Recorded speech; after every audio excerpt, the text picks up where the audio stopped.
Több gerinc és válműtétje volt Fülöp Gyulának, de amióta a Kaposvári Élmény Wellness és Gyógyfürdő vízitornájára jár, szinte meggyógyult. Folyamatos kezelésekkel járom, hogy az állapot ne rosszabbodjon, tehát gyakorlatilag ez egy ilyen állapot, nem is javítás, hanem stagnálás, tehát azt előzi meg ez a kezelés, hogy ne romoljon az állapoton. Május óta egyedülálló és a 21. századnak megfelelő környezetben várják itt a gyógyulni vágyókat. 10 féle rehabilitációs kezelést vehetnek igénybe az ide látogatók. Szakorvosi javaslattal végezzük ezeket a speciális mozgásterápiákat a vízben, de ortopédia, traumatológiai, baleseti sérülések, sportsérülések után a legjobb közeg a víz a rehabilitáció tekintetében, mert nagyon gyors a visszaállás lehetősége akár a munkába, akár a sporttevékenységbe.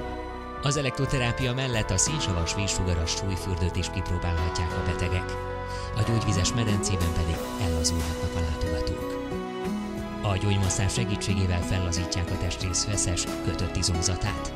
Az iszappakolás segítségével javul a testszövetek oxigénellátása és csillapodnak az izületi fájdalmak. Egészségére!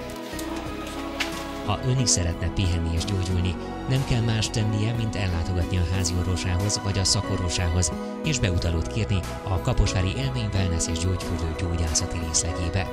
A kezeléseket így 85%-os kedvezménnyel vehetik igénybe. Hagyja, hogy kényeztessük!